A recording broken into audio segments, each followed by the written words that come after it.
So the state machine is probably the most important pattern in game programming. Let's take a look at how we can make a really basic one in Godot. So you can go into your file system and just right click, make a new script. We're going to make the state script first. So I'm going to call this state.gd and it can inherit from node. That's okay.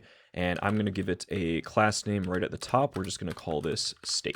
Now, if you didn't catch on, we're going to be making a node-based state machine. So you can also make resource-based state machines or like function-based. I personally like node-based the best because I feel like they're easier to debug and just manage in general. So at the top of our state script, we're first going to define a few properties. So we need a signal for switching the state. So I'm going to call this switch state, and we're going to give it a parameter, which is the state that we want to switch to, and we can use our state class for this. Now with the state machine pattern, the goal is that we're going to have a ton of different states, and our owner state machine is only going to process one of those states at a time. So because of that, it's really helpful to have a designated like enter state, exit state, and process state functions inside of the state class, and that way our state machine can just call those methods directly on the active state. So we're going to define those quick. I'm going to make a new function called enter state. This can return void, and we're just going to pass for now. We'll have another function for exiting the state. This can also return void. Now I'm going to do two more functions here. So one will just be the process function, and since we already have the built-in underscore process, we don't really want to overwrite that. So instead, I'm going to call this one update, which will require the delta parameter, and this can also return void. And we'll do the same thing with physics process, but instead I'm just going to call it physics update, also giving it delta, and this one can pass as well. So we now have our state script completed. We're going to extend this later on when we make like specific states for maybe moving around or idle. So next up, we're going to make the state machine, which will manage all of the different states that your character might have. So in the same folder, I'm going to right click, make a new script. We will call this one state machine. It can also inherit from node, and we'll hit create. Now I want to also give this one a class name at the top. We'll just call it state machine with Pascal case. When our state machine is created, we want to start on a specific state. Usually that's like the idle state, but you would call that the initial state. And then we also want to store a reference to the active state. So I'm going to make an export variable to store the initial state. So we're going to call this export var initial state. We can use the state class for the type. And I'm going to have a regular variable to store the active state. This will also be of the state type. Now that we have the variables set up, we can define the ready function. So inside of here, we just want to loop through all the children states, which I'll kind of show you how that's set up in a second. But we want to connect their switch state signal to a new change state function, which will be handled by the state machine. So right here, we'll say for child state, and we can actually statically type the iterator here as the state class in, and then we're going to use the getChildren function. Now for each iteration here, we can just say child state dot switch state, which is our signal, dot connect to, and we're going to call this one change state. Now we're connecting it to change state, which doesn't exist yet. This is going to be a new function. So I'm going to copy the name of this and go down here. We're going to define this function. So I'll type func change state. This is going to require the new state that we're trying to switch to. So I can say new state, and the type of this argument will also be our state class.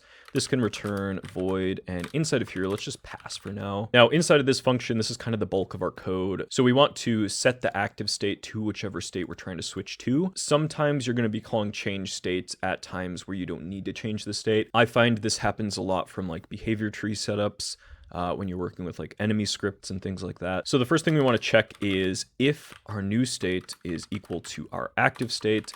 In that case, we just want to return because there's no need to call the logic again here. Now, if we're currently inside of a state, we want to make sure to call that exit state function right here on the active state. This would be for things like cleaning up a state. If you had like a specific buff that's active in the dashing state or something, it would just make sure like that buff gets removed.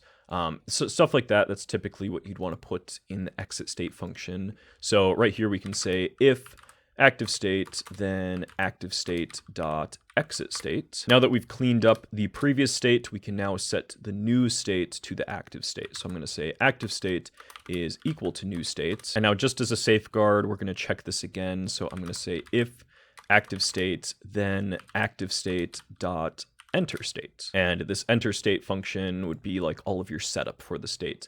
That's another quick note. Typically, you don't want to use like the ready function or exit tree function in states themselves. It's best to only utilize these 4 functions that we've provided for any like enter exit logic. So now that we have a way to actually switch which state we're in, we now need to process the state. So I'm going to make the physics process and regular process functions here. We'll start with regular process. When the state machine is processing, it's just going to propagate its process function down to the active state. So we just want to check if active state, then active state dot, we actually called this update, and be sure to pass in delta so that we can use it in the states. And same thing for physics process. We'll make another function right here, underscore physics process. If active state, then active state dot physics update, and give it delta again. So going to my character once again, to add a state machine to this character, I would click on the add node button and search for my state machine class. And then as a child of this, I can start adding my states. So if I search for the state node, I'm going to add 2, and I'm going to call this one idle. And then I'm going to duplicate this and call this one move. So this is how your scene tree would look with a state machine. Again, you can do this with functions or resources if you'd like, but let's fill out these scripts quick for like a super basic implementation. I'm going to go to my idle script and click on this little extend script button. And you can see that this will now create an idle script, which inherits from state. I'm going to call this idle underscore state just to keep my naming convention consistent.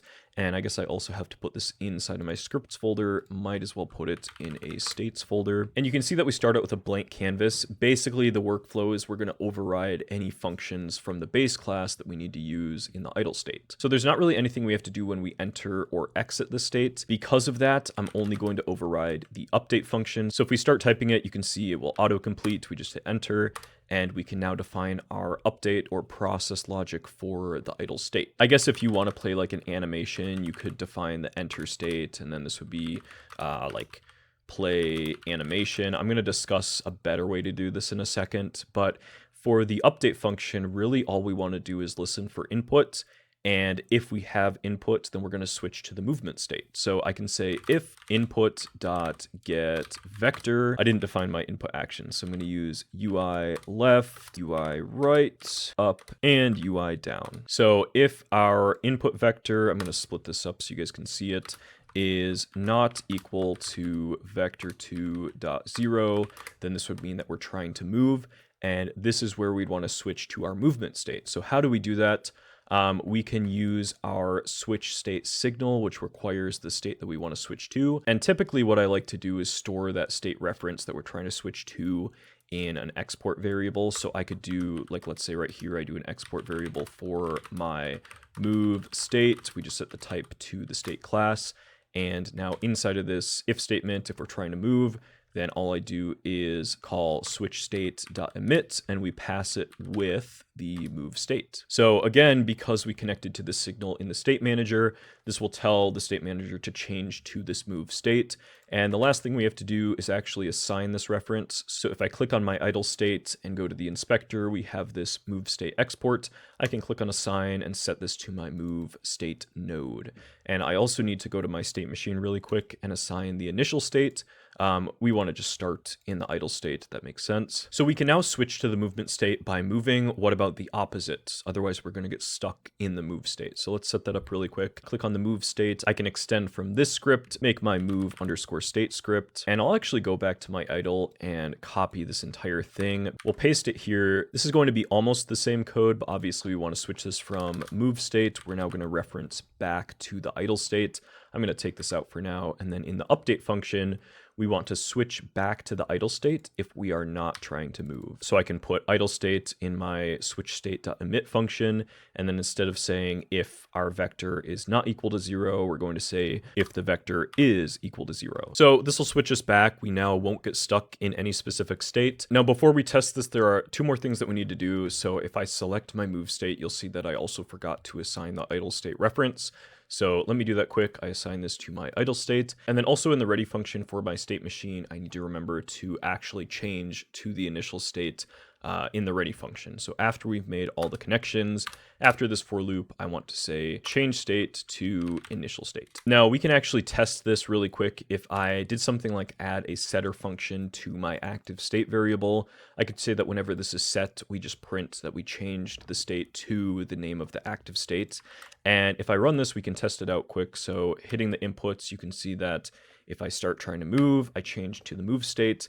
And if I let go of the move key, then I switch back to idle. So the state machine is working. The next logical step would be to add our movement code to the move state. And that's typically what people like to do, but I honestly don't like following that pattern because kind of think of it this way. Like if we start adding movement code to this update function, then all of a sudden we have all our movement code in a specific script. But let's say we wanted to add like a dash state or something where you can move, but move faster. Then we would basically be copy pasting all of our movement code to another state, just changing like a simple multiplier for the speed. So that isn't really something that I recommend doing. I'm not going to go over implementing all the like specific state code that you might need, but I would recommend setting up some sort of a movement module that you could attach to your player scene. So what I mean by that is you could make a script that's dedicated to moving the player, and it could have like a few different movement types. One of those movement types could be like disabled, one could be move consistent, one could be like acceleration based movement, whatever you need for your game. And then your states would simply have to set the movement type of your movement module whenever they're entered. So you could say whenever we enter idle, just set movement module.movement type to disabled, and then we would have no movement. And same thing for the move state. When we entered the move state, you would say, movement module.move type is equal to moving or like acceleration or whatever you want. And that way you're not going to be copy pasting code if you have multiple states that require movement.